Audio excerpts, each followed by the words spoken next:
you a student, professional, or a business startup with great ideas to change the status quo? Bring it on by joining PMAP's second Innovation Hackathon! Pero bago ang lahat, ano nga ba ang Innovation Hackathon? It is a competition where an individual or teams of students or even professionals come together to present the most innovative solution to a problem.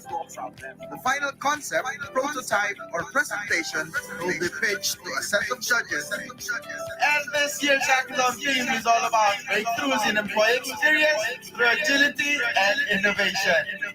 Now, if you think you have the innovative ideas or framework that will help solve the pressing problems of this time, register now and tag along with friends, classmates, co-workers, or even a family member. Pero pakitandaan lang na dapat Filipino citizen ang sasali sa hackathon na to.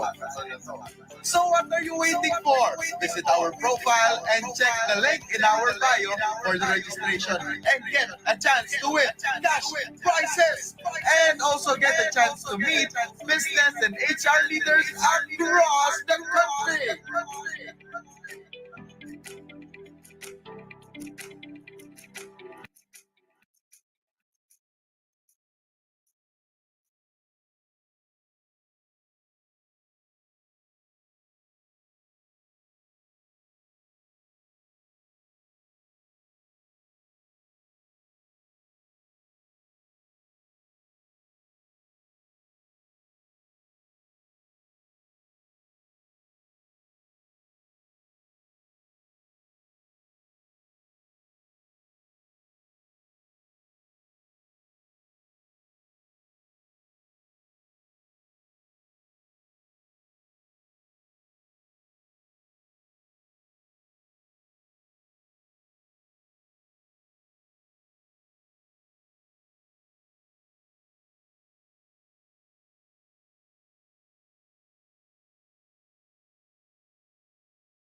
Good Monday afternoon, everyone. Welcome to this month's IR Kapihan, organized by the Labor Policy Reforms and Industrial Relations Committee of the People Management Association of the Philippines, or what we all know, PMAP. I'm Pinky Mante, a strategic HR consultant and an active member of PMAP Cebu chapter, and I will be your host for this afternoon. I am honored to be part of this monthly gathering of HR practitioners and people managers where we discuss substantial topics that are timely and relevant to the Philippine society. As we are set to start, let us first acknowledge our virtual attendees who took their time off their daily tasks to join us as we discuss the country's economic projections for this year. Why don't you give a shout out to your companies? We have 52 participants here. Just use the chat box and give that shout out to your company. Let me see who are joining us today. Hello, hello from Timothy. Hello, host and panelists from Eric. Can you give a shout out to your companies? Or just, if you're with us, just give us an emoticon. A heart, perhaps? How are you feeling today? Oh, I see a lot of hearts. That's really nice. Hello, everyone from Doxa Talent. Wow. Thank you very much for joining. Avoid this construction group. Thank you so much for joining us this afternoon. I see a lot of hearts and a trumpet. Thank you. There you go. Our attendees are very responsive, and I hope such enthusiasm will remain until the end. For now, may I request everyone to take a few moments of silence as we begin with a prayer followed by our national anthem and the PMAP hymn.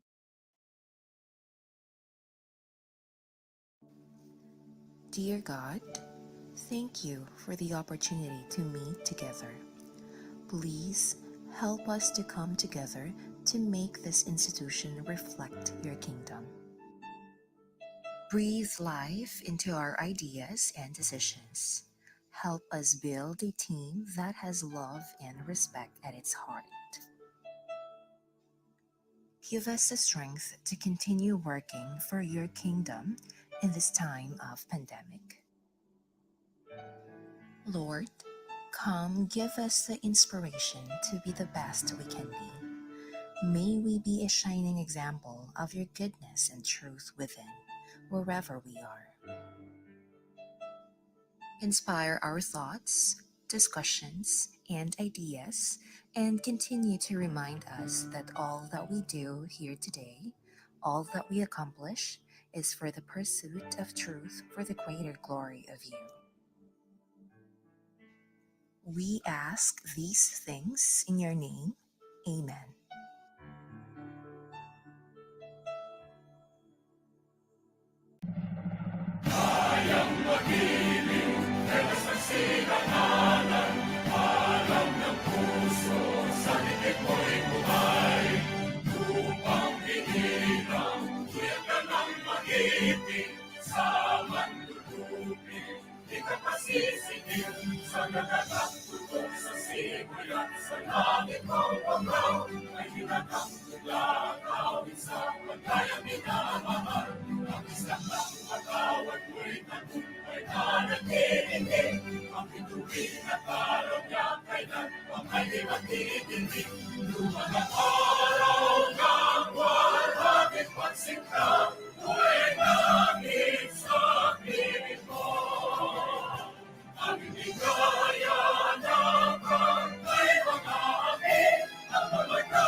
Loyalty to Viva, upholding mass respect and dignity. Promoting closer ties and harmony to keep our stand of unity. We believe in a law for a strong economy. We believe in the role of industry. We seek for guidance to our leader when government's gone of management and land. Nowhere to keep the faith and trust that we have of our fellow man. Nowhere to keep the faith and trust that we have of our fellow man.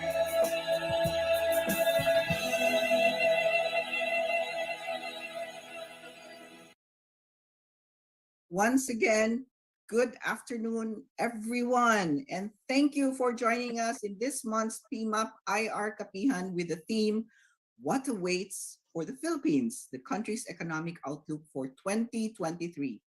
To formally start this program, may we call on the 2023 LPRIR Committee Chairperson, Attorney Winston Cruz, to give us his opening message.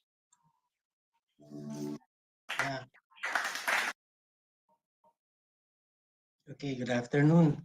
I hope everyone can hear me. Pinky, dinig ba? Yes, loud and clear Okay. po. Okay, so I sincerely hope that all of you are awake, given the schedule that comes right after lunch. No?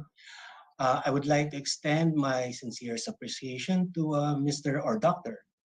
JC Punongbayan for accepting our invitation for him to share his expertise on the topic at hand, the challenges, opportunities that lie ahead for the Philippine economy. What you will be learning today is very important as we are coming from a pandemic that basically had the whole world on its knees for at least 2 years.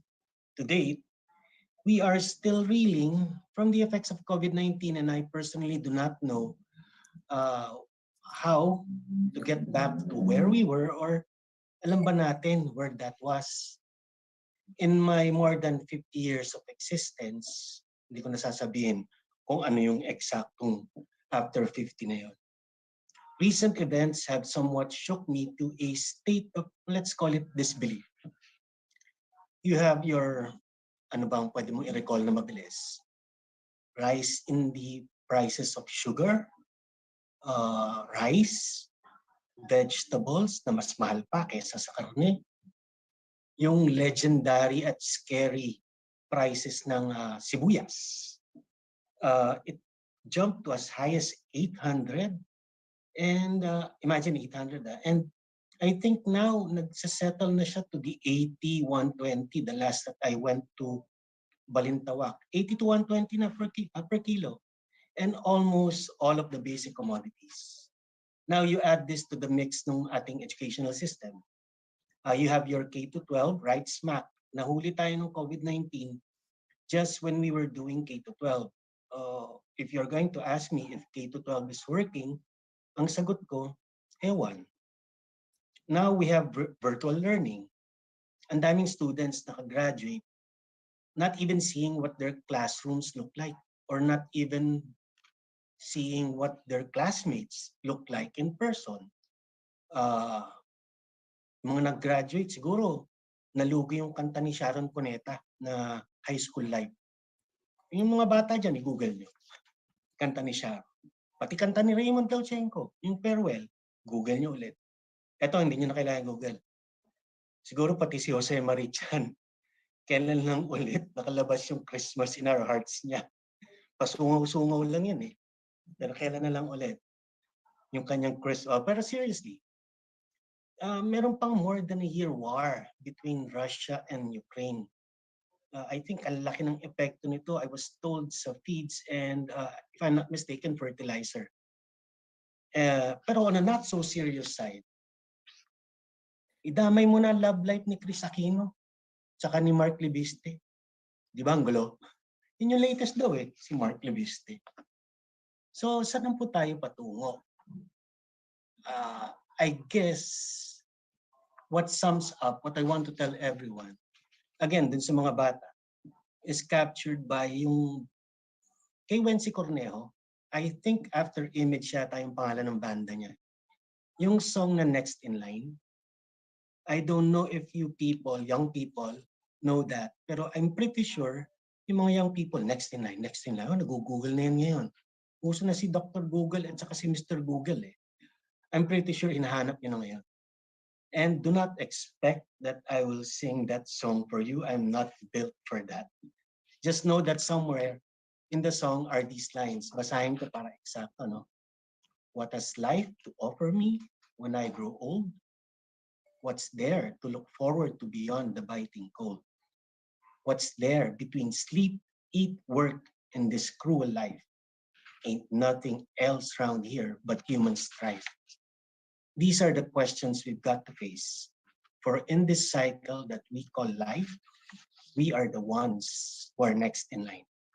So with that, may we all open our eyes and do whatever it takes so that we can transcend our current plight and reap a better tomorrow.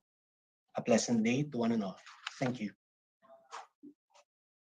Thank you so much, Attorney Wins, for such an inspiring, welcoming message. Naku, napaka-up-to-date po ninyo. Pati Christine and Mark Leviste.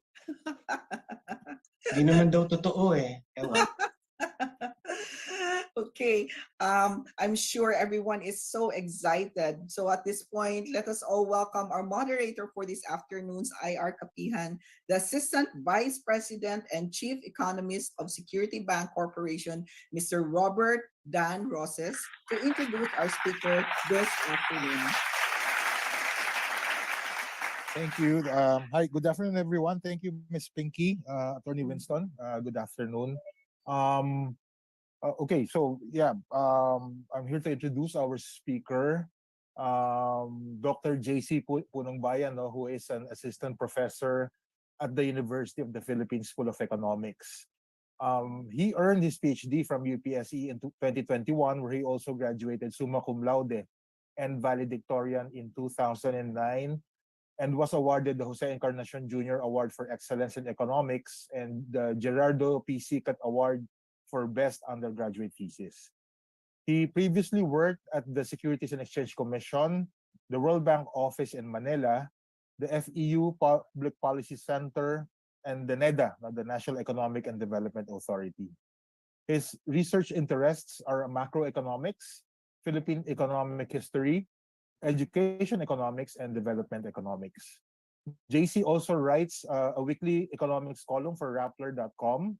He's also the co-founder of Usapang Econ and co-host of the Usapang Econ podcast, one of our favorite podcasts. His first book, False Nostalgia, The Marcos Golden Age Myths and How to Debunk Them, was published by Ateneo University Press on 24 February 2023. So without further ado, ladies and gentlemen, it is my honor to welcome you to Dr. JC Punong Bayan's talk. Good afternoon.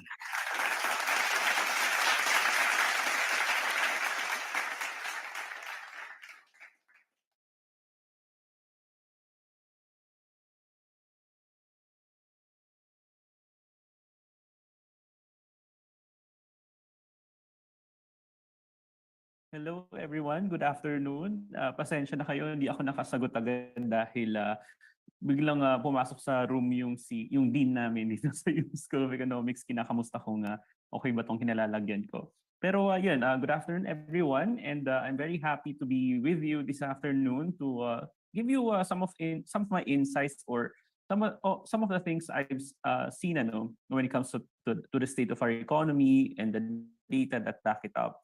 So I'm very happy to be able to share with you those insights.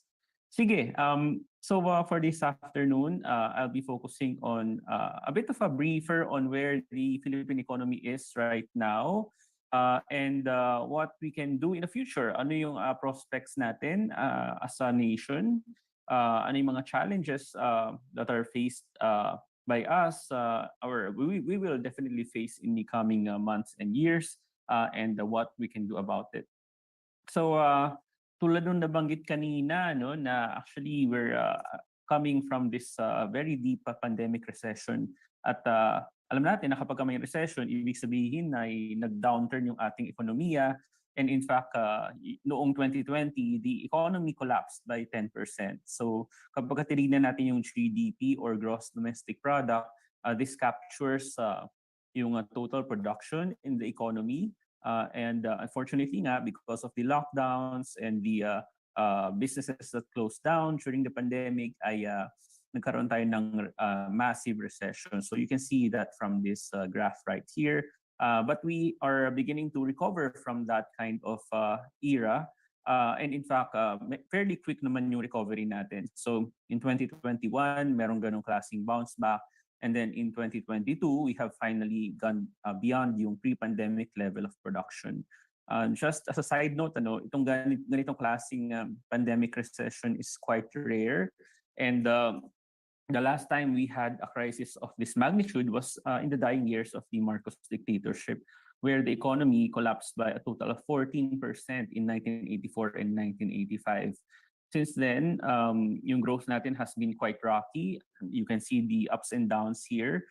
Pero before the pandemic, we were at a rather stable position. Nasa bandang 6% yung growth, a little over that.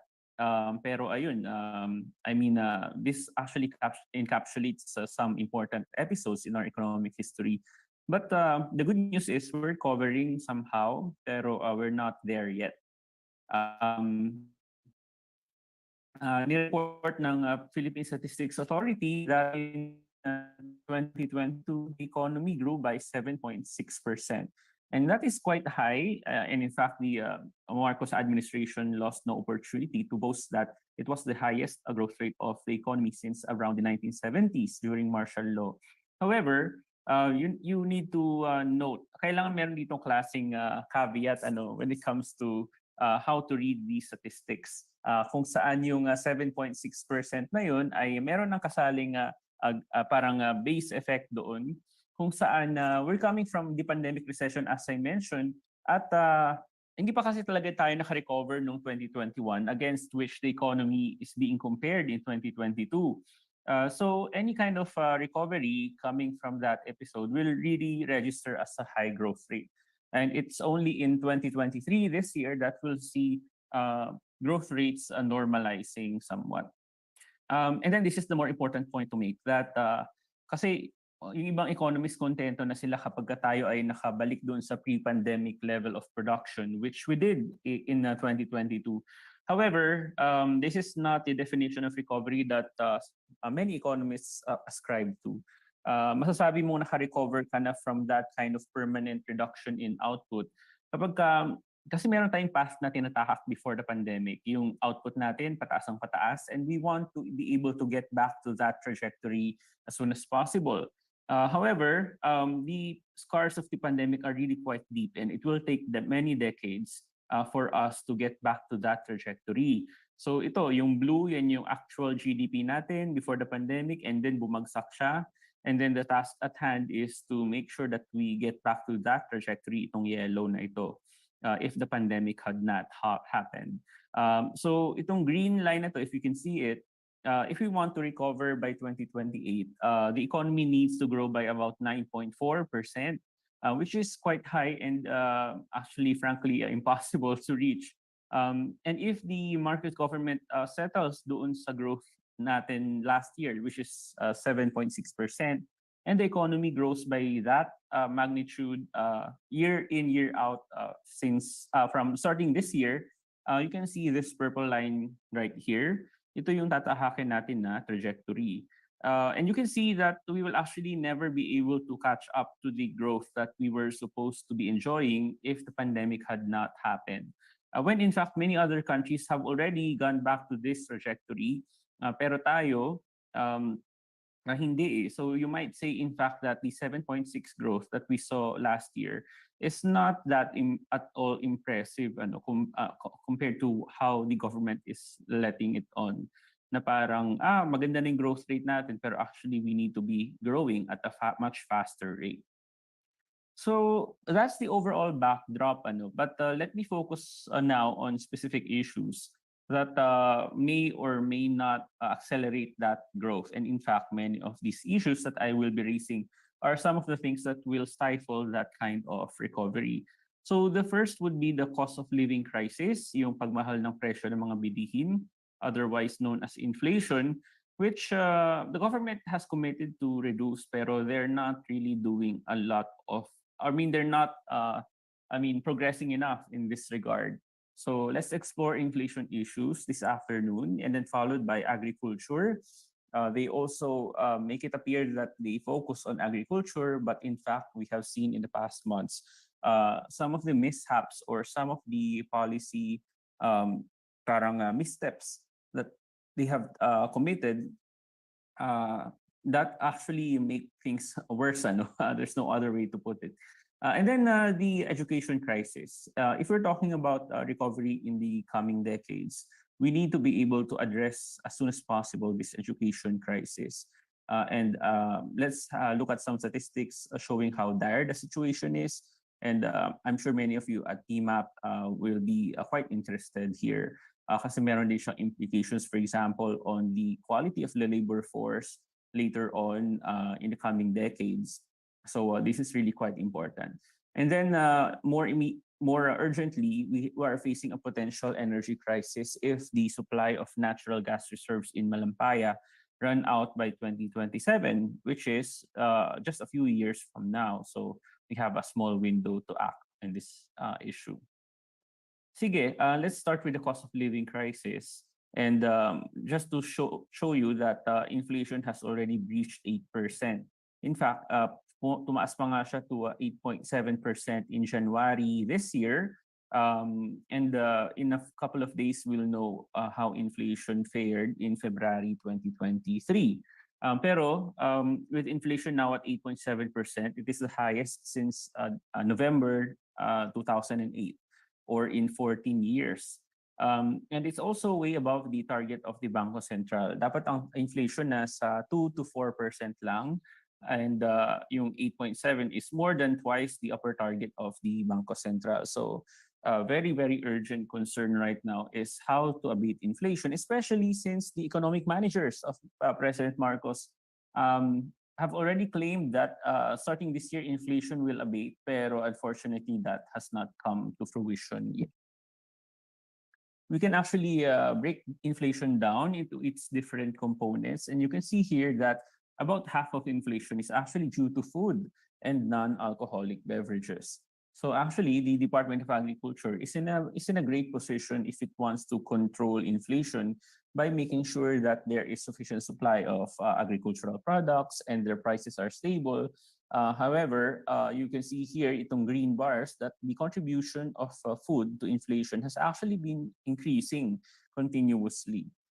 So they're not doing their job as much as they should be, and that's quite unfortunate. But you can also see here that apart from food, electricity and transportation also contribute a lot to inflation. So ano ba yung manifestations of inflation? So for example, yung pandesal, lumiliit siya, or yung mga sa Jollibee, for example, or sa ibang fast food, lumiliit ang serving sizes, or in other instances, sumasama ang quality. So itong mga instances na to is also called shrinkflation.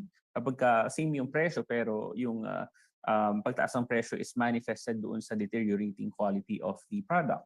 Many foodstuffs as well, tingi-tingi na lang ang bentahan nila. So for example, yung sugar last year, kung saan ano na sila, parang tingi-tingi na ang bentahan sa ibang mga palengke kapag hindi na afford ng mga consumers yung normal size ng ganong klaseng foodstuffs.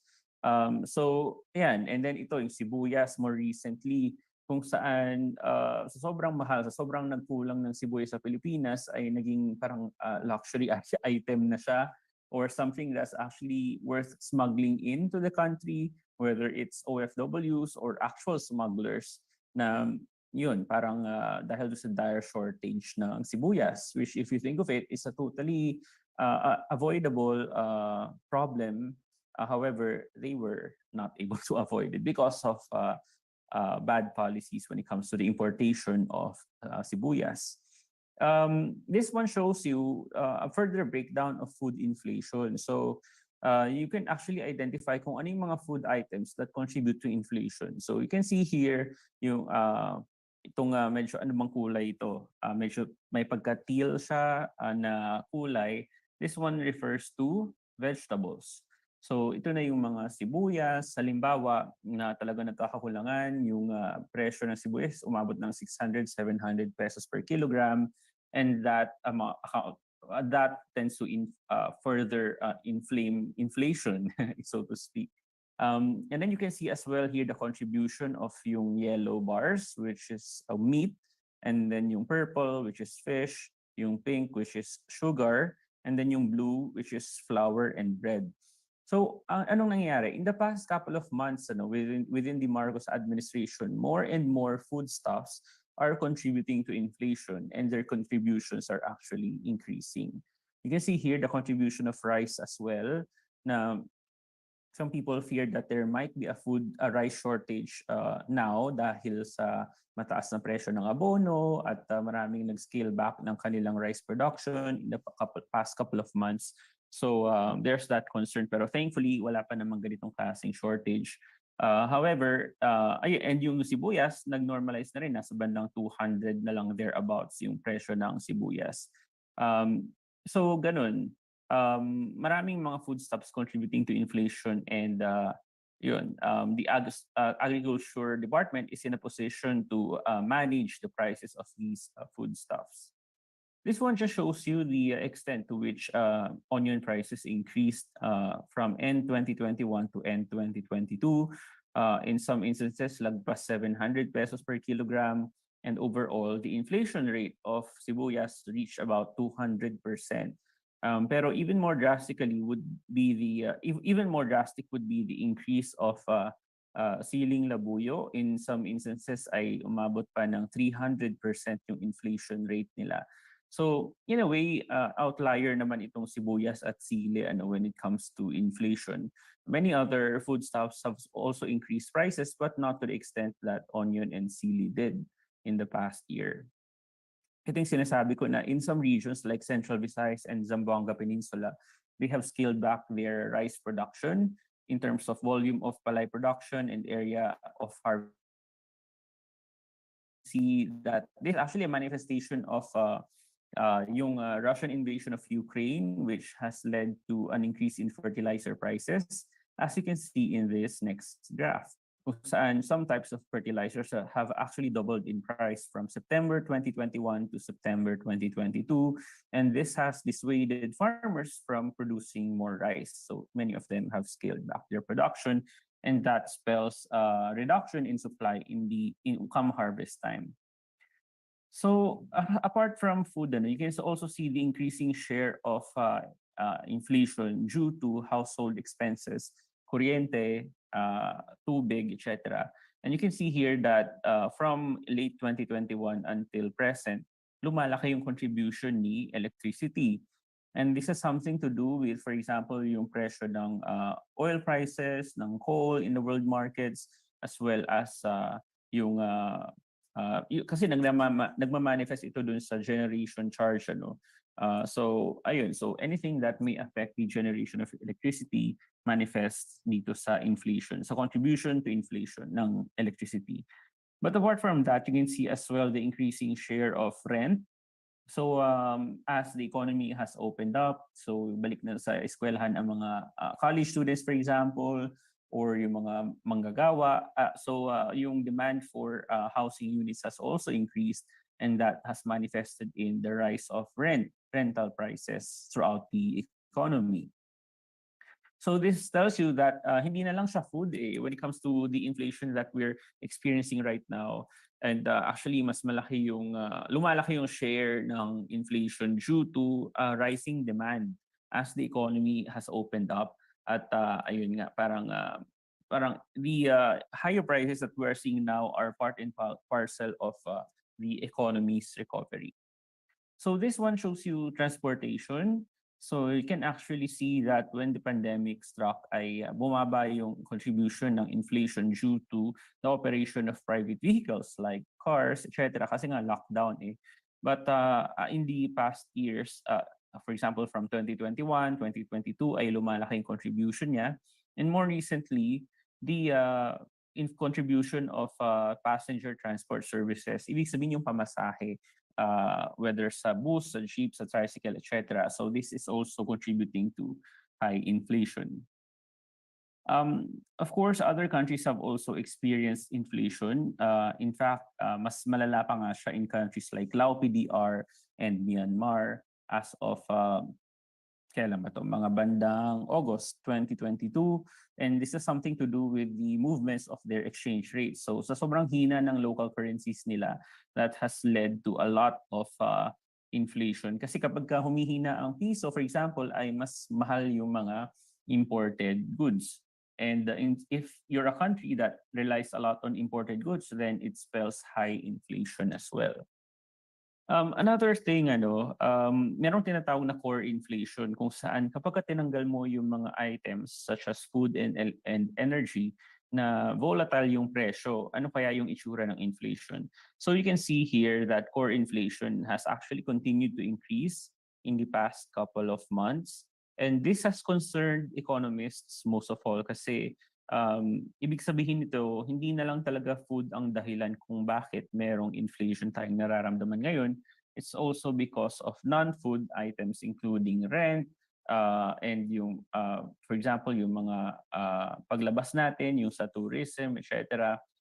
Anything that relates to the increased demand, because meron tinatawag na revenge spending or pent-up demand, where after more than 2 years of lockdown, kating-kati na yung mga Pinoy na gumastos.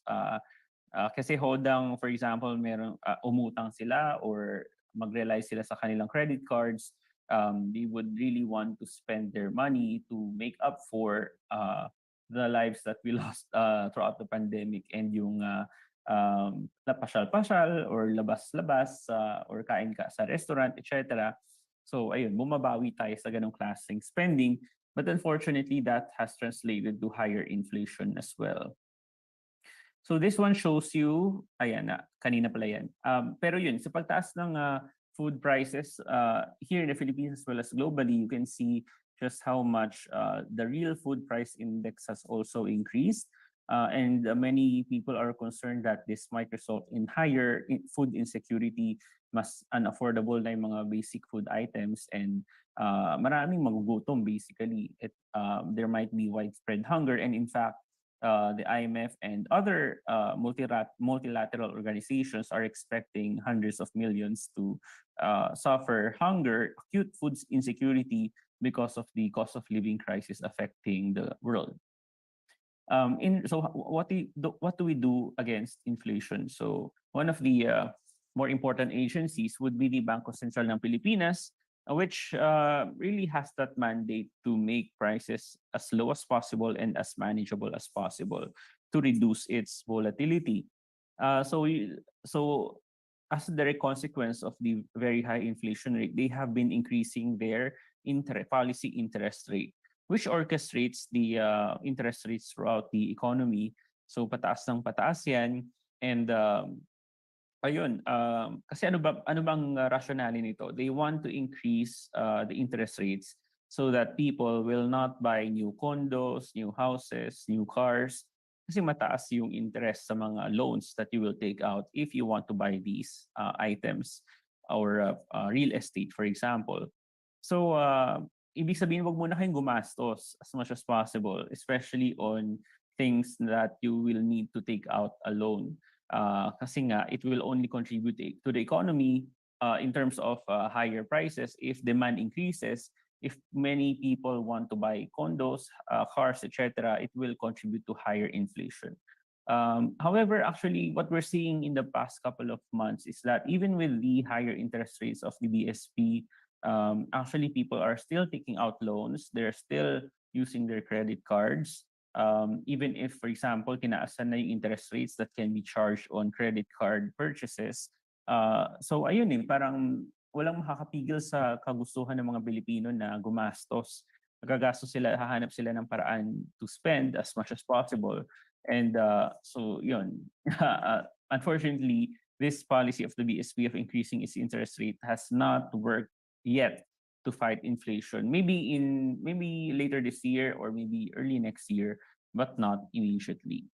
So ayan, you can see other ASEAN countries as well have raised their interest rates in response to the global cost of living crisis.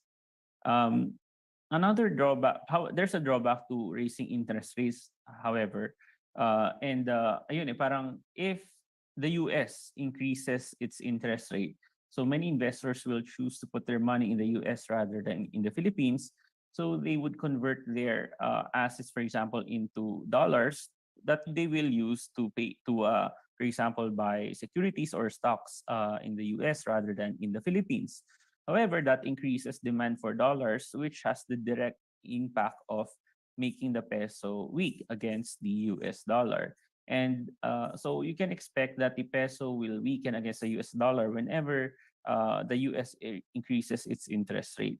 So another motivation for the BSP to increase its interest rate is to make sure that we're not falling behind so much, and that the gap between interest rates in the US and here in the Philippines is not that large, and therefore there's not much incentive for Filipinos to take their money out of the Philippines because that will make the peso so weak. So the BSP has been intervening kasi you remember last year halos umabot sa 60 pesos per US dollar yung exchange rate. kaya siya hindi umabot or hindi lumagpas doon ay dahil the BSP has been taking steps. They have been selling dollars in the local currency market to bring it down para mas lumakas pa yung piso compared sa US dollar. So ayun, hindi siya because of any kind of luck or anything, but it's actually a deliberate policy of the BSP kaya hindi siya nag-60 per US dollar. Okay, so much for inflation. Another important issue would be agricultural stagnation. The problem with agriculture is that it hasn't been contributing a lot, if at all, to economic growth. So this graph shows you the contribution of agriculture, blue, industry, yellow, and services, green, in the Philippines. And obviously, as you can see quite clearly, ang major contributors to the economy have been services. We are a service-driven economy and not an agricultural economy. And then followed by industry, manufacturing, construction, etc. Pero agriculture has really contributed close to nothing when it comes to economic growth. So, in fact, for example, dun sa 7.2% growth that we experienced last year in anong quarter ba to? Fourth quarter, agriculture actually contributed so little when it comes to total growth. Wala pa siyang a tenth of 1%. So ganun siya kaliit. And then from 2018 to 2022, the average contribution of agriculture to growth was just 0.047 percentage point. So just 4% of 1%. So ganun siya kaliit. And that has been the perennial challenge, how to boost agriculture in the economy. Kasi actually normal naman for economies to rely less on agriculture as they develop. But that doesn't mean that actually you need to neglect or you can afford to neglect agriculture. You need to support it as well. This one just shows you the different agricultural commodities contribution to agricultural growth. So you can see that in the last quarter of last year, ang mga nag-pull down sa economic growth ng agriculture would be palay as well as fishing, and then corn production. So it varies across different quarters. In some quarters, it would be meat, livestock, or it could be palay production. So it really depends. So bawat subsector in agriculture faces unique problem. And you have to be nimble enough to address these problems in turn. Kasi for example, for fishing, ang main problem would be overfishing issues. Sa palay production, we don't have that natural advantage in rice production. And then in meat production, for example, or livestock, meron yung mga African swine fever or some other disease of animals that we need to address. So ayun, different issues for different subsectors in agriculture. And that translates to a rather erratic or rather low contribution to total economic growth. So there are steps that can be taken in the short term and in the long term. In the short term, yung conflict between Russia and Ukraine needs to stop in order to stabilize fertilizer, feed, and petroleum prices. In the long term, there needs to be climate resilient or resistant agriculture. So it's a whole thing, and we need to be investing more in that. There also needs to be greater support to boost agricultural productivity, including yung cold storage facilities na nakita natin in the past experience with sibuyas. Sobrang konti ng cold storage facilities. So there's really no incentive for people to produce so much onions kapag alam nilang mabubulok lang yun agad pag hindi mabenta. So kailangan may cold storage facilities for them to store that in the meantime na hindi sila makapagbenta or yun. There also needs to be better timing of importation kasi nangyari sa sibuyas din, lumabas na they should have imported onions as early as August 2022, but they did not do that for some weird reason this year kasi parang it's an annual thing naman apparently, pero they stopped it this year And it's only recently that they approved onion imports. Um, Meron ding issues when it comes to the importation of sugar. Last year, meron yung sugar crisis, excuse me, uh, kung saan hindi rin inapprove yung pag-import ng sugar at pinalayas pa sa pwesto yung mga officials in the Sugar Regulatory Administration, na parang nasunog tuloy yung maraming agriculture officials na ayaw nilang basta-basta order ng imports kasi they might meet the ire of the president or it might have consequences sa kanilang trabaho, when in fact importation is an emergency measure just to make sure we have enough of those agricultural products if domestic production is not enough. And it's not as if hindi nila alam yung calendar of importation, yung harvest season, planting season, and when best to import. Kasi nag-import sila ng sibuyas at the time when nag-harvest na ng sibuyas. So naturally, prices will go down and then it will go down even more if there's a sudden influx of sibuyas imports. So they need to do a better job in importing things on time and as scheduled. May politika din kasi yan and we can discuss that later. The government also needs to promote competition more across different subsectors of agriculture to clamp down on smuggling and the dominance of some specific firms or subsectors. A third issue that I want to discuss this afternoon would be the education crisis on hand. So you may already have heard of this, pero in past international assessments, meron tayong tinatawag na learning poverty kung saan we ranked dead last, for example, in international assessments in math, reading, and science. Dun sa PISA 2018, yung Program for International Student Assessment, we joined for the first time and we ranked dead last in reading and then second to last in mathematics as well as science. So it's quite embarrassing, pero at least we know the state of Philippine education. So ayun, hindi lang siya PISA 2018 but also other exams. Well, this one just shows you yung ranking natin. Tayo yung red dot dito. So mean score in reading last and then mean score in math and science second to last. And then you can see ang layo natin dun sa average for developed countries.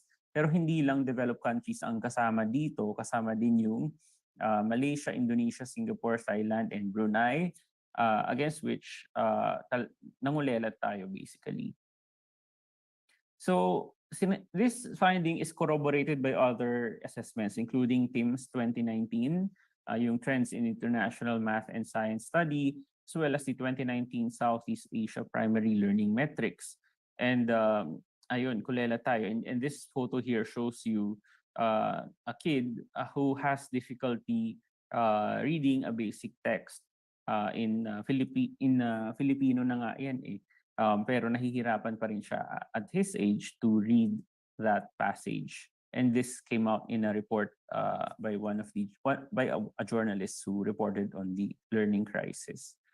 This one shows you the percentage of kids who are above minimum proficiency in reading, science, and math, and those who are below yung red. So you can see that 9 out of 10 na mga batang grade 5 ang hindi nakakabasa ng dapat ay nababasa nila sa kanilang edad. Or when it comes to science, grade 4 science, according to TIMSS, 87% ang hindi nakakasagot ng maayos when it comes to, or they don't meet the minimum proficiency in science. So ayun, sobrang lala ng education crisis natin. You may begin to wonder kung ano ba yung natututunan, if at all, ng mga bata sa eskwelahan. Ano yung mga pwedeng dapat gawin para hindi ganito kalala yung learning crisis.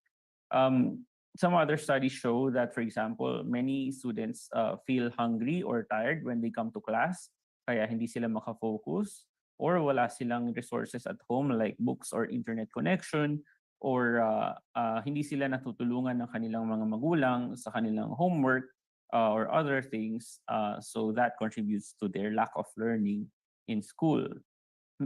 Sa Pilipinas din lumabas na mababa yung or konti lang yung merong growth mindset, kung saan ibig sabihin nun ay A child believes that he or she can become more intelligent or improve her or his situation if they study hard. Pero most kids are resigned to the fact that wala na silang ikabubuti or parang wala na silang i-improve sa eskwelahan. That it turns out that we have one of the lowest proportions of that growth mindset in PISA 2018. And then across ASEAN countries, you can also see that there's a huge gap between rich kids and poor kids in terms of performance in reading, writing, and math. So in fact, tayo may pinakamalaking gap between rich and poor kids in ASEAN countries. And then the pandemic. Itong mga studies na sinesite ko ay before the pandemic. And you can just imagine just how bad the situation is right now because of the pandemic. Kasi online learning and maraming mga kids nahirapan dun sa ganung setup. And also it did not contribute to their parang socialization or learning things with their peers and all that. So there are huge learning losses arising from the pandemic. In Asia, for example, kasi kapag hindi ka natuto in those years during the pandemic, parang it will result in a penalty in terms of incomes lost later on. Hindi ka kasing productive, hindi ka kasing knowledgeable when you enter the workforce. So that will manifest in lower expected earnings compared to if the pandemic had not happened. So in Asia, the learning losses are expected to be valued at about $3.2 trillion, about an eighth of the GDP or income of developing Asia before the pandemic. In the Philippines, there are no good studies yet on parang trying to quantify the extent of learning poverty in the Philippines, as well as the learning losses and the reduction in lifetime earnings. However, marami ng anecdotal evidence dito, and some studies have also tried to quantify this, although not as sophisticated as is needed.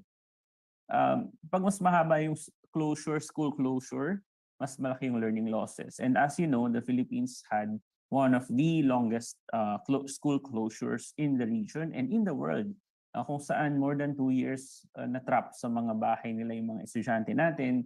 And imbis na makapag-catch up sila immediately ay hindi nila magawa yun dahil doon sa tagal ng school closures. It was only in November last year na talagang pinabalik na ang mga bata sa eskwelahan. Unfortunately, also, yung mga bansa na mababa na yung kanilang skills to begin with, sila din yung mahaba yung school closures. And you can see here in the graph that actually nandito tayo sa medyo outlier tayo in terms of number of weeks in school that were fully closed since the pandemic started. Tapos mababa rin tayo in terms of yung percent of children with foundational skills at age 10.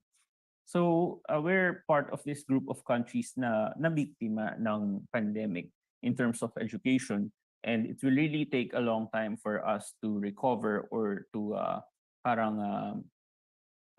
catch up to the losses because of the learning crisis.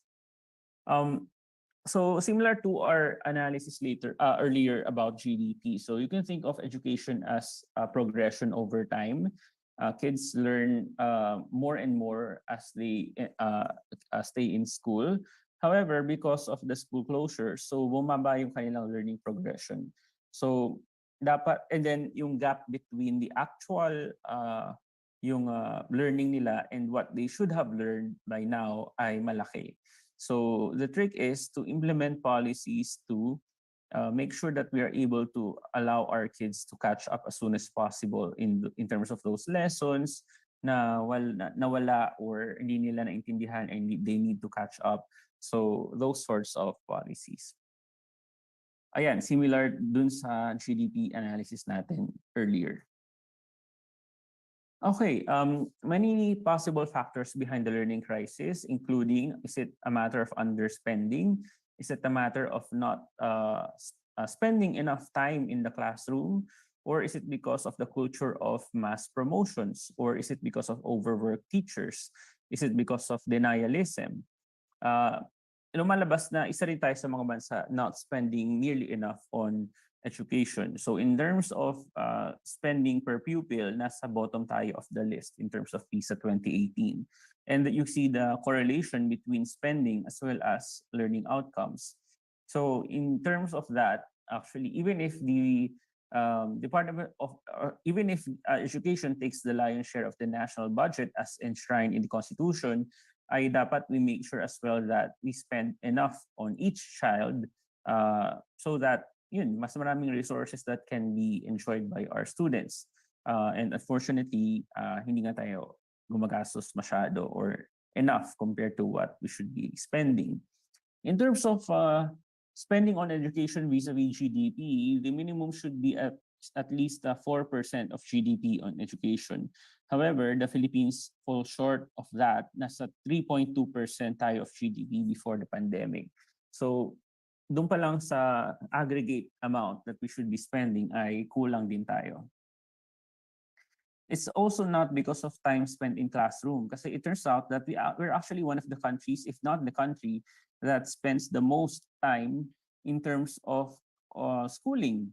Our kids are, for example, ayan, nakalagay dito na yung mga grade 4 students, they spend 1,225 hours in a year in class, especially in science. However, we rank dead last pa rin in reading and then second to last in, in teams pala, we rank dead last.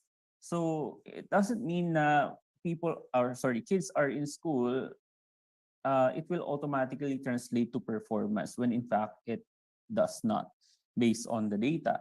So, ayun siguro it's a matter of spending money, pero it's not a matter of spending time in school. There are some schools, for example, na they spend a little time in school and then pagdating nila sa bahay, wala rin silang homework. And then yung mga estudyante nila, they actually perform well in entrance exams, etc. So there needs to be that kind of rethinking on what works and what doesn't work in terms of yung ganong klaseng investments in our children na is it a matter of money, if it's not a matter of yung time spent in school. So ayun hindi sapat, for example, na bumabalik sila sa classroom after 2 years in the pandemic. There are some things that actually you can achieve without having to go to the classroom. There needs to be that kind of fundamental rethinking on how we educate our children.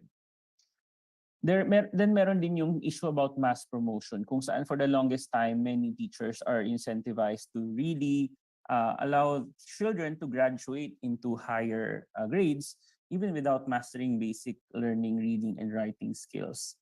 Kasi it reflects on their metrics and their performance as teachers. For example, if the dropout rate is high in a certain school, then that reflects badly on that school. And for example, there might be consequences coming from the central Fed office. So even if many students are not able to read, makaka-graduate sila or makaka-move on sila sa next grade level. And this one needs to be addressed as well based on studies coming from the Philippine Institute for Development Studies. So they recommend that sending non-readers to high school should be actively discouraged. And DepEd culture na kasi to and many people have already flagged this before, pero there needs to be a fundamental change as well in the incentives within the education department. Overworked teachers as well. So aside from teaching, marami ding admin work ang mga teachers natin, and that results in low quality education or low quality teaching. And this is also one of the recommendations as well by PIDS kung saan dapat i-rationalize yung admin work and other non-teaching activities of teachers so that we can address better yung mga concerns ng mga estudyante nila. And then a culture of denialism. In 2021, the World Bank came out with a report summarizing findings about Philippine education coming from the assessments that I mentioned earlier. However, they did not consult or they didn't show this to the DepEd Central before publishing, and they earned the ire of former DepEd Secretary Liling Briones, and since then ayaw nang nilang makipag-engage with the World Bank for anything, and the World Bank also retracted their education report. So dati pinablish na nila sa website nila, however it was pulled down after the DepEd issue. So ganun, parang may ganong klaseng censorship na anything that will look bad or reflect badly on education officials, talagang very sensitive yung DepEd dyan. And right now, many organizations, if they want to continue engaging with the Department of Education, they cannot afford to be so critical, or they don't want to be remotely critical to the DepEd kasi ma-outside the Colombo sila eventually. However, yun nga parang how do you improve or how do you put in reforms in education if they are this sensitive or parang allergic to any kind of criticism, even if constructive. So, ayun, masyado kasing centralized si DepEd, and this is something na hindi devolved na function ng gobyerno. So, I mean, that affects many things in the way that they run education in the Philippines. However, even with all these problems, there are some solutions coming from the economics literature showing what works in terms of, for example, accelerating yung accelerating yung catch-up ng mga estudyante in terms of learning. And one of the things that's emerging is so-called teaching at the right level. So in other words, providing kids, for example, grade 5 ka pero ang reading mo grade 3 pa lang. So yung mga teachers on their part, they should be instructing or providing additional materials to this kid at the grade 3 level kung saan siya nandun, imbis na doon sa actual na grade level niya. So many studies have shown that this kind of teaching at the right level has worked wonders. For example, yung proportion of kids who are able to read basic texts may double because of interventions of this tenor or parang style. So there are parang merong ganong klaseng evidence-based interventions that can work to abate the learning crisis. However, this also needs to be understood well by education policymakers, and they should be pushing for it aggressively too. Ayan, so this one shows you that the World Bank has also that kind of approach na reaching every kid and keeping them in school, prioritizing teaching the fundamentals, in many ways similar to teaching at the right level. Okay, so ayun, education crisis, and then we also have a potential energy crisis. Last na to. So merong impending depletion of Malampaya natural gas reserves. And you have to note that Malampaya accounts for about nearly a third of power generation in Luzon and about a fifth of total power supply in the Philippines. So kung mawala ito, there will be huge consequences doon sa power supply in Luzon especially. And kapag walang kuryente, they black out, brown out, just like what had happened during the 1990s. And then, ayun, parang if we don't invest enough in facilities that will be able to replace or supplant yung reserves from Malampaya, then we're facing that kind of power as well as economic crisis. Ayun lang naman. Other challenges, so yung narrow fiscal space, ibig sabihin malaki ang utang ng Pilipinas. It's about more than 13 trillion pesos. Pero thankfully, unlike martial law, ay mas mababa na yung proportion ng external debt. So ibig sabihin ang utang na yun ay galing mainly sa mga Pilipino mismo through the issuance of government security such as trade bonds. However, that's not enough kasi malaki pa rin yung deficit or kakulangan sa income ng gobyerno. And for example, this pressures them. If the budget deficit is so big, then it pressures the Philippine government to borrow even more from abroad. And this is the reason why, for example, we keep borrowing from the World Bank, the ADB, etc. They might also need to impose newer taxes, and they already hinted at maybe taxing digital services, including Netflix, Spotify, YouTube, to the extent that they can. Pero this is quite unpopular, and let's see kung paano sila makaka-raise ng funds in the coming years. chronic stunting and hunger. So this is also related to agriculture. Kapag kulang ang pagkain, pag mahal ang mga basic foodstuffs, then maraming nagugutom. And then pag maraming gutom na bata, hindi sila maka-focus sa eskwelahan. So all of these issues are actually interconnected. And about a third of Filipino children are stunted. That's an extremely alarming rate of stunting. And we need to be focusing on that as well. It may not reflect in areas like Metro Manila, etc., pero in the provinces, this might be more obvious. Another issue related to this would be yung poor public health management. As we have seen throughout the pandemic, alam na natin yan, memorize na natin yung mga problema in the health system. And then poor social protection mechanisms as well. In the way government, for example, gives out ayuda or financial assistance to the poor, there's still a lot of room for improvement in that regard. Policy uncertainty because of the elections from last year. So at least now we have an idea of the governance style of the current administration. Medyo mas laid back sila, hindi sila parang hindi kasing bombastic na mga pronouncement for example ni President Duterte, pero I mean in terms of policies parang mas laid back sila, parang they're not really paying that much attention on these crises, education crisis, food crisis, energy crisis. They seem to have their own agenda and their own objectives, and they seem relaxed compared to the extent of the challenges that we are facing. International headwinds, so yung ongoing Russian invasion of Ukraine, which has affected us in many levels. Yung global stagflation or recession, many Western economies are facing a downturn this year. Pero let's see how that will pan out. The potential for another pandemic, the continuing climate crisis as well, and alarmingly, a potential war over Taiwan if China finally decides to invade Taiwan. We will definitely be affected insofar as ang lapit lang ng Taiwan sa atin. Parang ano na siya, stone's throw away from Batanes. So ganun, we should be monitoring this as well. So ayun lang naman, I hope you gained a thing or two from my economic outlook and parang ano yung mga challenges we're facing down the road. Pero let me plug briefly my book, which was published last Friday here at the UP School of Economics and published by Ateneo de Manila University Press, False Nostalgia, The Marcos Golden Age Myths, and How to Debunk Them. Available siya sa Lazada and Shopee no Saturday. However, nag-sold out siya twice sa Lazada and sold out na rin siya sa Shopee. So Ateneo is in the process of reprinting another batch. Kasi dati 700 copies ang pinrint nila pero kulang na agad, ubos na agad. So I hope you can support as well my book.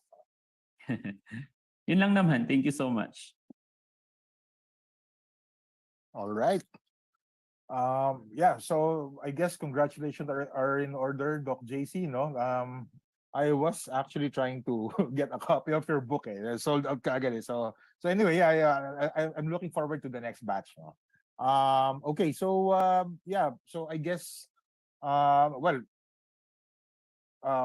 it was really insightful, no?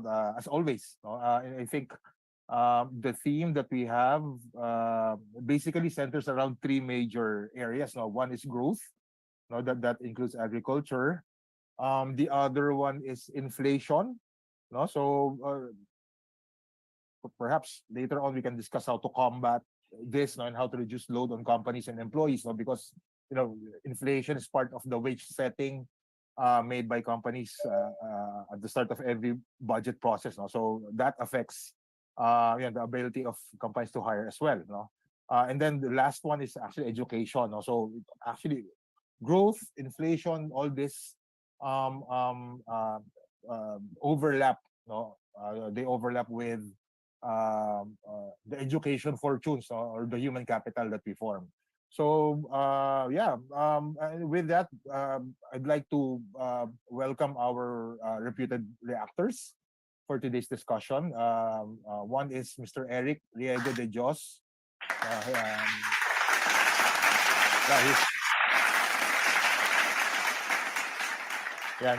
Mr. De Dios is the Vice President for Talent Experience of Doxa Talent. The other one is Mr. Timothy Leong.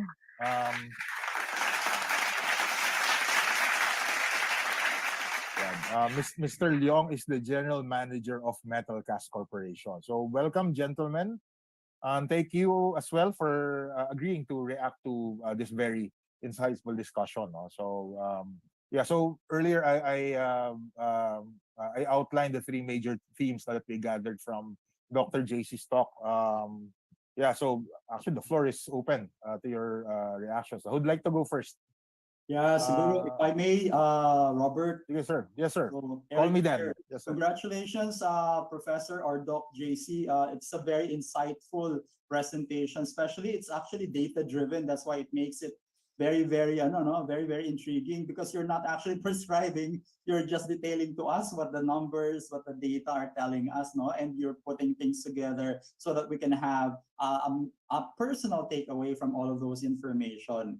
As Robert actually mentioned, there are three themes that are coming into our minds, so essentially between him and myself. So we're looking at essentially our growth projections or the lack thereof, Professor JC, as you have mentioned, probably. We're also looking into the other idea of inflation na nandun din kaakibat at magkakaugnay na yung agricultural stagnation, also the potential energy crisis, sila lahat magpapatong-patong yan sa potential inflation and price of the commodity as well. Pero yung pinakamalapit sa puso at pinakamalalim siguro ang hugot ay yung crisis natin sa learning kasi napakalaki ng impact niya, very strategic, very long-term, ang potential na maging impact sa economy natin at sa overall competitiveness natin as a nation. So masyadong nag-echo sa akin, masyadong nag-resonate yung mga topics na yon. But first and foremost siguro dun sa unang-unang topic and our reputable panelist team then would also echo this. No, unang-una gusto ko sigurong bigyan ng pansin yung ating growth projection. So maganda naman yung sinabi natin Professor JC na yes, in a vacuum siguro yung 7% decent siya. Pero we have to take note that we have to take this on a baseline perspective. Kasi tipong hindi kakayanin ng 7% kung gusto natin ma-put us back on track to an actual growth trajectory. We might even need 9% and even greater for us to really go back to that growth trajectory. Otherwise, there will still be a gap moving forward kung 7% at 7% lang yung tatahakin natin. May mga questions kami dito ni Tim as well kasi ano bang dapat natin gawin? Dapat ba natin mag-focus sa specific industries or where we can have very specific economic advantage or competitive advantage as opposed to our neighbors? Meron ba tayong mga fiduciary or fiscal or macroeconomic policies that we need to revisit and review? Kasi baka are there fundamental flaws? Kasi nadidinig ko din sa inyo kasi meron tayong sitwasyon na giyera sa Ukraine, merong pandemic, merong ganito, stagnation. Pero ano ba yung real deal? Dahil ba sa mga situations na yun o meron tayo talagang fundamental issue from a macroeconomic perspective? So isang question din yung gusto namin sanang ma-address natin. No? Siguro dun muna ako mag-sentro sa una nating discussion. And Tim, I guess you also have some thoughts regarding this. Yeah, I think the challenge really is how the Philippines becomes competitive in the world market. Kasi we're not just the Philippines. We're all related in this world economy. No? So if we cannot be competitive with our other markets, the other markets that are equally struggling and trying to bring back their economy as well, baka mapag-iwanan pa tayo ng lalo because if they're more aggressive, kawawa naman tayo. So Doc JC, I'm interested also to hear that. What should we focus on? Is there something that we can do as an association to try to promote certain industries to try to support this growth? Yes, thank you for your comments. Actually, isa din yan sa mga iniisip ko, how do we improve our competitiveness? Just this morning, meron ako nakita sa Twitter na parang thread summarizing just how far Vietnam has developed over the years. And for example, parang siya na nga yung darling ng ASEAN ngayon, and many countries are choosing to invest. For example, many big companies like Samsung are choosing to invest in Vietnam and not really us. So, and then apart from that, mataas yung growth prospects nila, and they also did well during the pandemic. They were one of the countries na hindi nag-lock, or parang they addressed the pandemic situation early enough so that they didn't have to close down their economy so much. So wala talaga sila nung parang high growth because of a base effect, kasi in the first place, they didn't contract so much. And then very diversified din yung kanilang exports, ano. Lagi kong kinukwento in class na nakita ko in the past couple of years na Vietnam is able to export high value added products, including entire smartphones, laptops, and more recently electric vehicles, in a way na hindi natin nagagawa. Na parang for the longest time problema na natin yan, na parang hindi natin maging talagang export powerhouse. Yung mga industries natin ay hindi talaga oriented toward exporting high value added manufacturing products, for example, na talagang siya yung naging engine of growth of many developing economies. So ganun, parang ano yung mga conditions that we have to put in place here in the Philippines so that yung investors, for example, they really want to flock to us. And for example, yung ease of doing business, although meron ng batas, di ba, recently in the Duterte administration, pero how is it implemented? Is it still difficult to set up business in the Philippines? And then yung rule of law, yung electricity, yung price of electricity, and all that. Many things that need to be fixed in the Philippines para tayo yung puntahan instead of other neighbors. In terms of our human resources as well, ano, parang in some industries parang medyo na overtake na tayo ng ilang mga neighboring countries natin or other Asian economies, including India and some in ASEAN, na hindi na lang tayo ang ipagmamalaki na, for example, English speaking or young population, na parang for the longest time yun yung bentahin natin pero in past years ay many other countries are catching up. So many things that we need to talk about, ano, and parang many of these can be controlled or influenced as well at the level of government policy makers. So parang although they pay lip service to many of the things, for example, reducing the cost of doing business, providing infrastructure for investors, ay parang they need to ramp it up, or parang it's not enough to make us a lot more competitive. So ang dami pang room for improvement. Yeah, Dr. JC, a lot of companies have moved away from China to Vietnam because of the issues that are present between the US and Vietnam. So That's right. how can we take a slice of that pie? Baka there's some advice from the economic side that what should we be thinking about? Right, and maybe just to emphasize that, no, we're also growing in Vietnam. And to your point, Professor or Doc JC, no, yung ating English competitiveness, medyo nawawala na, nadidilute na. Kasi kung ano yung English competency natin, talong-talo ng mga technological competency naman ng Vietnamese na minsan no-oversee na nila na kahit di masyadong magaling mag-English, basta yung technological requirements, competency na kailangan natin na pupunuan. Kaya talaga to your point, darling of the ASEAN na talaga sila. And aside from that, they have very strong political will. Medyo nagpaharing ka rin kanina, Dr. JC, nasabi mo parang kulang yata sa sa pagtanggap at pagsusuri at pagsalubong sa mga isyung ng krisis gaya ng agrikultura, kagaya din ng kagaya ng edukasyon. Samantalang sila, kung krisis yan at kung talagang political will, babanggin nila kahit China o kahit US. So madaming humanga ngayon sa Vietnam bilang isang bansa. So yeah, to your point, Professor JC, probably can elaborate a bit more.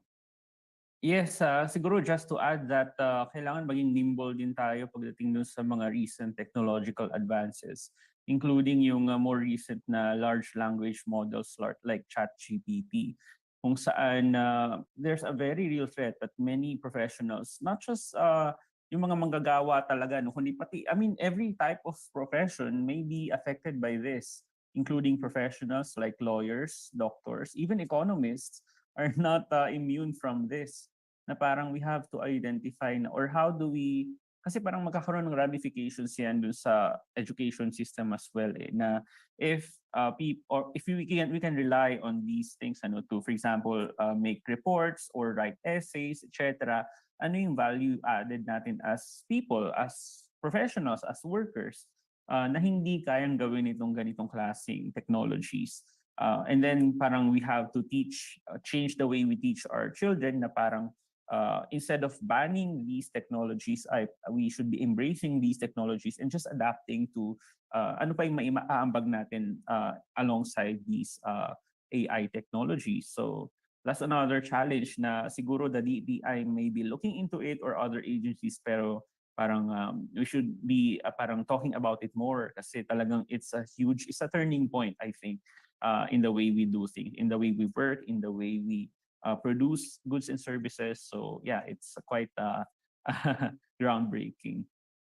Isang malaking obserbasyon na nakita ko din, Doc JC and panel members, no. Pinalad din ako mag-aral sa isang postgraduate studies in terms of coaching, at mga kasama ko dito mga Vietnamese and mga ASEAN students kagaya ko, no.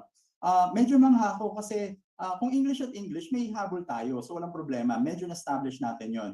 Pero sa process thinking, the way that they project manage, the way that they think in a very systemic way, ay taob na taob tayo. Kasi kahit ako minsan nahihiya ako sa pamamaraan ng pagtingin ko sa isang problema, uungkatin nila sa iba't ibang anggulo. Siguro yun yung yun yung isa sa mga naging issues natin. At siguro sintoma ito ng ating educational crisis as well, na medyo nag-focus tayo sa English literature, pero baka nakikilimutan natin yung process-oriented or systemic thinking as well. Kaya sinabi nyo, pag-embrace the change, pag-embrace the technology, pag-embrace the new ways of thinking. So I guess that's a very salient example of how we are probably lagging behind our ASEAN neighbors. Yeah, I think if I may share also, one of the things I've heard from some of our customers, like even in the manufacturing sectors, that a lot of these companies that want to do business in the Philippines look at it on a very long-term horizon, like medium-term or long-term. When they do their planning for supply chain, it's like 2-3 years in the future. But everything that happens to us, for example, if we announce that there's a chance we would take out PESA, for example, that has repercussions 2-3 years down the line because they'll be afraid to put in their chips to come to the Philippines. So that might be interesting also to try to remind our policymakers that how do we communicate also to the world market has long-term effects to us, no, as we're also trying to grab a share of the pie against all these other competitors like Vietnam. Yeah. And talking about competitiveness din, di ba? And siguro aawayin ako ng ibang kasamahan ko sa industriya ng HR practice kung di ko ito i-bring up, no? Since we talked about inflation, alam naman natin na binabantayan natin yan lagi, and given the trajectory of inflation, Doc JC, inaasahan ba natin in the near future, magkakaroon ba tayo ng panibagong wage increase review given the trajectory and the commodity prices across? Is that something that we should be preparing now, or medyo malayo pa? Alam mo, Eric, actually marami ng grupo ang nagka-clamor for that kind of wage increase to account for yung inflation and the loss of purchasing power because of it. And then yun nga, parang mababalitaan natin na sa Senado, halimbawa, if you heard of it, yung 50,000 pesos inflation assistance sa lahat ng Senate staff. Tapos more than that pala, kung yung salary grade mo ay above a certain level, doble ng sweldo mo ang makukuha mo na parang in terms of inflation assistance. So parang on the one hand, actually yung isa huge debate in economics kung yung ganong klaseng wage increases might result in even greater inflation kapag magkakaroon ng tinatawag ng wage price spiral, kung saan inflation, people will request higher wages, which will in turn result in higher inflation, and then another round of wage increase request, and then ad infinitum. However, on the other hand, ay parang wala pang studies that have established that the Philippines has had those wage price spirals. Partly because we haven't seen this kind of inflation in many years, na parang yung inflation 6, mataas na yun eh. If you remember, during the Aquino administration, 2010 to 2016, pababa yung inflation. And in fact, by the tail end of it, nag-negative pa siya slightly. So they were really able to manage inflation then. And then Duterte, meron silang, in 2018, if you remember, meron ding spike in inflation. Umabot tayo sa 6.7% in September 2018. Ito yung 1,000 piso yung sile, if you remember yung mga memes, yung mga news. Pero ganun parang dumadalas yung ganung episodes of high inflation, and globally it's still a thing. Many countries are still facing the prospect of higher inflation this year. And in fact, our own DSP has already raised its forecast of inflation from 4-ish to about 6-ish percent inflation annually. Kasi nagkagulatan dun sa 8.7% inflation nung January, when in fact, Finance Secretary Jokno mentioned that actually nag-peak na siya nung December. Pero when I was reviewing the news, parang August pa lang sinasabi niya na nag-peak na yung inflation. So parang it's a monthly thing na parang minamanifest nila na bababa yung inflation, pero it keeps on going up. Pero ayun, so if you also look at the statements of the Bangko Sentral, so tinataasan nila yung kanilang interest rates, and then they have press statements every time they do that. Pero meron silang sentence doon that's, if you can catch it, parang it's subtle, pero what they're saying is other government agencies need to step up to address inflation as well. They cannot fight inflation alone, kasi what they can only influence would be demand pull inflation. Ibig sabihin yung sinabi kong pagbili ng kotse, bahay, condo, etc. That's the part of the economy that they can influence. Pero for example, presyo ng sibuyas or presyo ng bigas or sugar, wala namang kinalaman dyan yung DSP. So in those press statements, they call for a whole of government approach for interventions coming from other government agencies, and it's a subtle nudge doon sa Department of Agriculture that they are in the position to address these food-related inflation issues, pero their efforts are not working. So ayun, parang that's kind of the tension. That's the kind of tension that we're seeing right now between government agencies. And if I may add, like what Doc JC said, there's only so much that monetary policy can do. Binanggit niya nga sa presentation kanina, kahit tinataas yung interest rate, gumagastos pa rin Pilipino when the objective is for them to lessen consumption. Pero so it's not, not naman not working, pero it's not the only solution. So I guess tama sinabi ni Doc JC na whole of government approach, which they seem to be doing right now. The fiscal complement is needed. So that includes the task force that they created to ascertain the supply and demand situation, especially in food, which is actually mind-boggling kasi bakit ngayon lang nila ginawa. I mean, August pa na nakikita na yung inflation. So yeah, so hopefully that works, to pull down inflation, and that's very good optics, on the part of the government. Nabanggit ko lang naman yung inflation, Robert and Prof. JC, kasi Tim also brought up the idea of competitiveness and how we actually position ourselves in the global market. Many of us here are trying really to put the Filipino talent at the global arena. Isa yan sa mga advocacies natin bilang HR practitioner. And talagang medyo nasasaktan lang din tayo kung yung mga macro social economic principles ay medyo naapektuhan tayo from a exchange rate perspective, from a inflation perspective, medyo natatakpan yung talentong Pilipino na gusto sana nating iangat. However, having said that, talagang malaki yung bubunuin natin from a perspective of talagang learning crisis. Medyo nasaktan din ako nun kasi nakakapanglumo yung mga numerong at saka mga datos na pinakita ni Doc Jules. Very depressing. Very depressing na doon tayo, kung di tayo pinakauli, tayo yung second to the last, third to the kulela.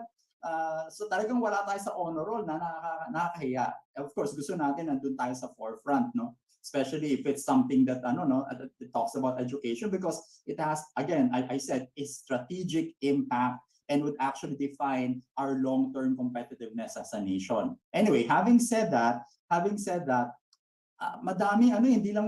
madaming dapat gumalaw, madaming dapat kumilos. Gusto ko sana magsabi si Professor JC, ano ba yung mga fundamental issues and gaps, but I don't know whether we'll have some problems over that. Kasi baka we're just reactive and we're not really proactive in terms of solutioning some of the foundational issues and concerns. Pero anyway, having said that, sabi nyo sa datos ninyo, hindi tayo nagkukulang sa investment kasi a big chunk of it, pero baka kailangan more pa at maybe in the right channel siguro of investment.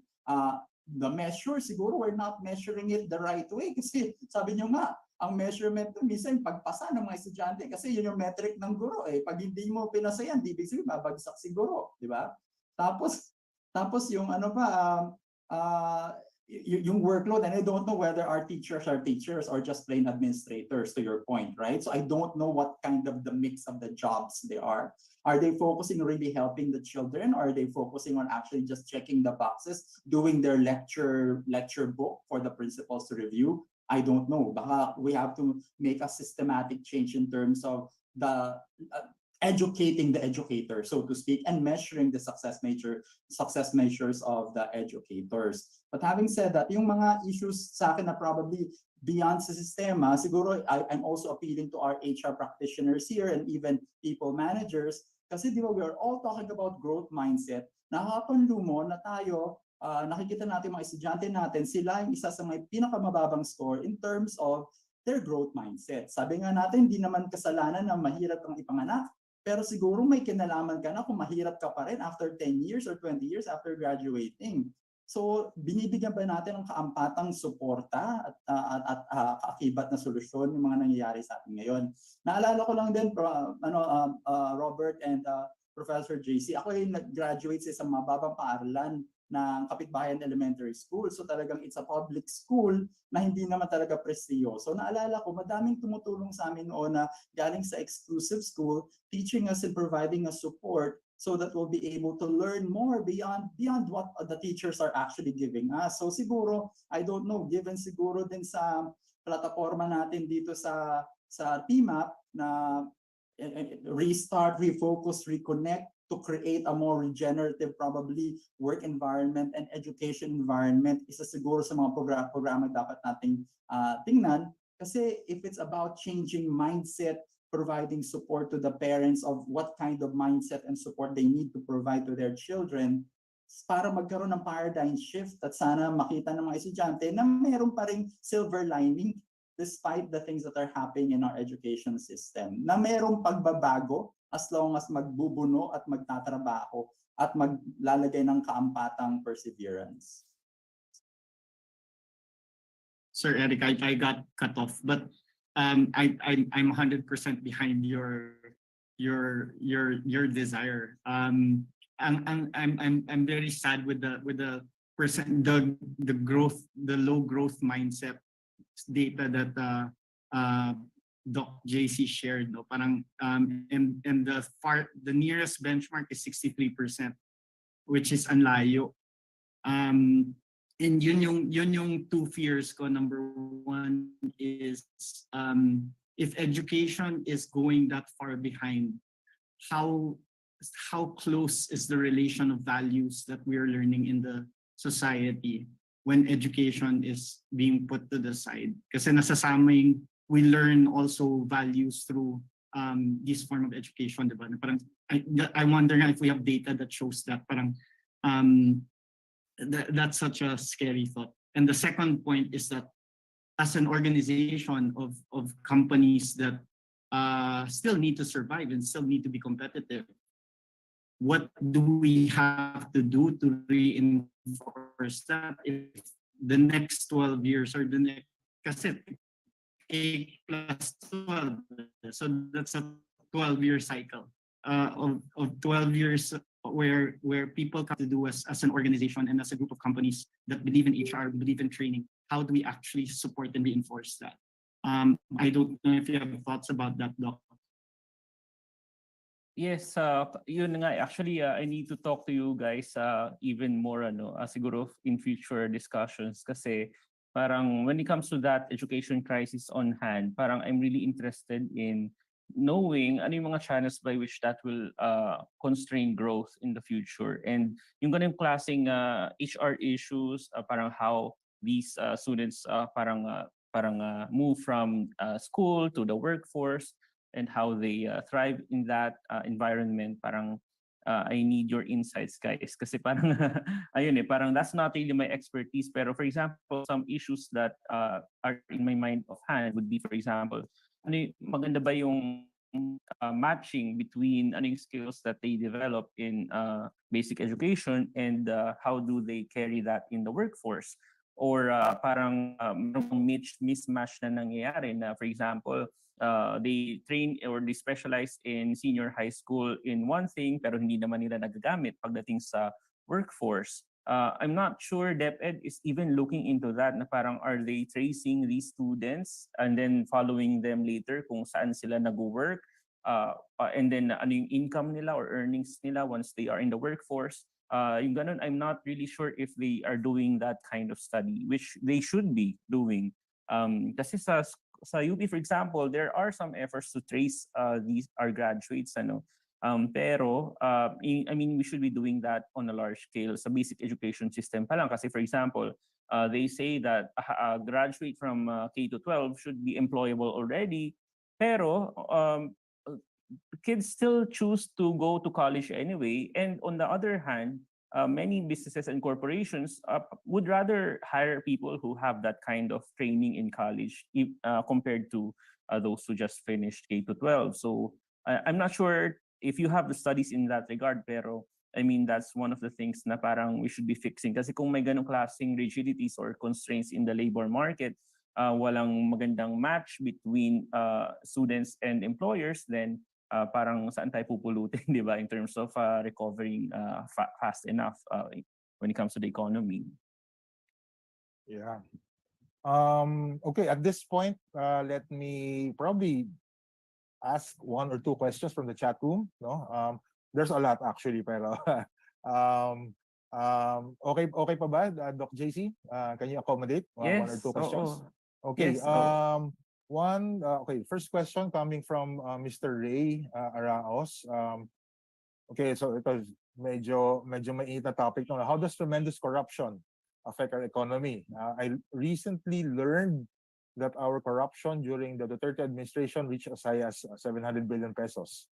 So I guess the question really is, yeah, well, we all know no, corruption affects our economy tremendously, no? Pero is it really getting worse? Is it worse now as compared to, you've studied it extensively and in your book as well, as probably compared to Marcos administration? Well, if you compare it to the Marcos administration, certainly hindi ganun kalala, ano. Kasi ano ba ang estimated amount of money plundered by the Marcoses is about $5 to $10 billion at that time. Na parang if you account for inflation, etc., it's certainly a lot larger than that. Pero in terms of the Duterte administration, I'm not sure where that value is coming from. Pero and I don't think journalists have already looked into this na parang aggregating or estimating just how large corruption was. Pero merong mga bits and pieces of news and I mean over the past 6 years during the Duterte administration, maraming instances of if not outright corruption ay parang mga favors to certain business personalities or parang certain deals which might be profitable for them. Pero ayun, I mean, this needs more extensive study, definitely. And it's more difficult to quantify that, right? Because it's all, That's it's right. not recorded. So you can only get an estimate. Yeah. That's right. Okay. Another question from Mr. Efren Alberto. Cost of living is one of the major factors in wage setting, be it by negotiation, unilateral grant, or regulation. Inflation released by the government is the usual source. No? So for wage setting purposes, do we take the released data at face value, or is there a need to impute certain adjustments? No? I guess, because there are adjustments now when you wage set. No? I mean, probably do you need to be able to overestimate a bit? No, do they need to make their own forecasts? It's probably the spirit of the question as well. Well, actually, you have to go back to how inflation is computed in the first place. Kasi it really is based on the expenses of a typical Filipino household. Kapag yung mga items kasama dun sa consumer price index that is measured to compute inflation, ito yung mga bagay na ordinarily are being bought in everyday life. Hindi naman ito yung mga luxury goods or anything. Ito ay mainly food, clothing, transportation, rent, electricity, etc. So really basic commodities, and yung proportion based dun sa spending of the average Filipino family dun sa isang survey ng gobyerno. But aside from that, the headline inflation rate, they actually compute for a separate series of inflation that focuses on inflation as felt by the poorest 30% of households. Yeah. So basically, iba yung weights. For example, the poor spend a larger proportion of their income on food, and that is reflected in the CPI for the bottom 30%. And usually, nakita natin sa recent data na mas mataas pa yung inflation as felt by the poor. Kung ang headline inflation rate is about 8.7%, it is felt by the poor almost 10%. So ganun. I mean, you can look at various other estimates of the PSA, pero I would suggest na actually that's good enough in terms of wage setting. It's similar to, when we count unemployment rate, we're not really accounting for the underemployed. No, so we're just looking at we're looking at just, how many are not working versus how many are working, but we're not really looking at the quality, which is measured by the underemployment rate. No? Yeah. Yeah. So, grabe. I mean, there's still a lot of discussion points here, no? And I think the time allotted to us isn't enough. Apologies if we weren't able to read most of the questions here, but I think the organizers will be forwarding it to Professor JC for him to answer offline. No? So very good discussion. I hope we do get that discussion. We drive that discussion further with Dr. Punong Bayan, no? Because there's a lot of there's a shift happening right now after the pandemic, no, in terms of human capital, the skills needed already, so yeah, it would be interesting to do that, no, and this forum just doesn't have enough time to discuss it all, no, so hopefully we can invite Dr. Punong Bayan offline, no, at some future point in time.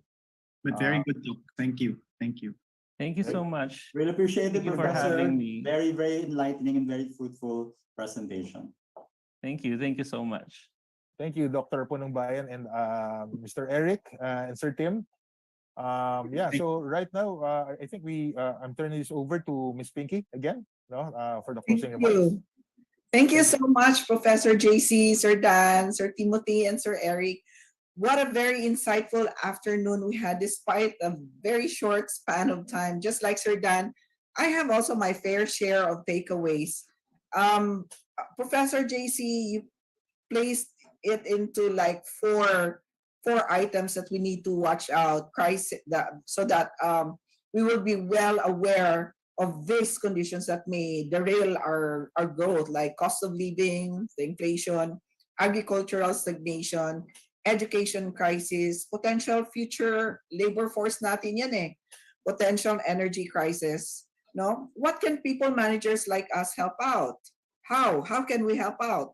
Probably continue or enhance our financial wellness programs for our employees, for them to be more prudent, partner with the academe to help out in preparing for our future labor force, making them more skillful, competent, and competitive. Probably choose our CSR activities well, making it more sustainable and geared towards helping our economy through having programs that would help our local farmers perhaps. And probably programs that would help out save energy both in our company premises or at home. Bottom line is that we all need to advocate prudence in every aspect in our lives to be able to do our share in our journey to a better economic future. Borrowing Sir Eric's statement, we need to be more proactive. rather than reactive. I hope all of our attendees got their share of valuable insights as well. Before we officially end our IR Kapihan, may we request Professor JC, Sir Dan, Sir Timothy, and Sir Eric to turn on their cameras for a very quick photo op. To our attendees as well, don't be shy and turn on your cameras as well. Okay, who will be taking the photo? I can take the photo too. Okay, ready? Ready? Let me just. Okay, there you go. Ready? 1, 2. One more. 1, 2, smile. All right. Thank you, thank you, thank you. Thank you everyone for your active participation and involvement. Thank you for the questions. We may not have answered all of them, but we will be forwarding this to our speaker and the answer will be sent via email. We hope that this session was helpful. For more IR Kapihan sessions and webinars, don't forget to like and subscribe our YouTube channel and follow us on our social media accounts. Also, please fill out the program evaluation for us to improve our future IR Kapihan sessions and to get a copy of our speaker's presentation deck. Just scan this QR code and it will take you to our evaluation form. On behalf of PMAP's Labor Policy Reforms and Industrial Relations Committee, thank you once more. And to each one of you for joining us and making this summit a success. Huge thanks also to our esteemed speaker, moderator, and reactors. This has been your host, Pinky Mante of PMAP Cebu. Thank you, everyone. And we wish all of you a great week ahead. Stay safe. Thank you, everyone. Bye. From the Rotary Club of Manila, People Management Association of the Philippines, Department of Labor and Employment, comes the annual search for the outstanding workers of the Republic. The Tower Awards is conferred to non-supervisory employees for their exceptional, original, and significant innovations in the workplace. Kilala mo na kung sino? Ibida ang iyong katrabaho. Nominations are now open. The Outstanding Workers of the Republic Awards para sa mga organisasyong nagtataguyod ng dangal ng trabaho, pagpupugay sa galing ng manggagawang Pilipino. The Outstanding Workers of the Republic Awards, promoting the dignity of labor. For more information, connect with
Are you a student, professional, or a business startup with great ideas to change the status quo?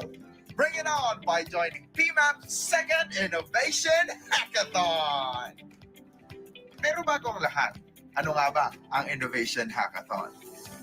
It is a competition where an individual or teams of students or even professionals come together to present the most innovative solution to a problem.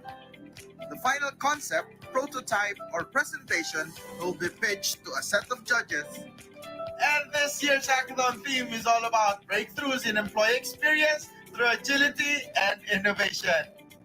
Now, if you think you have the innovative ideas or framework that will help solve the pressing problems of this time, register now and tag along your friends, classmates, co-workers, or even a family member. Pero pakitandaan lang na dapat Filipino citizen ang sasali sa hackathon na to. So what are you waiting for? Visit our profile and check the link in our bio for the registration and get a chance to win cash prizes and also get a chance to meet business and HR leaders across the country.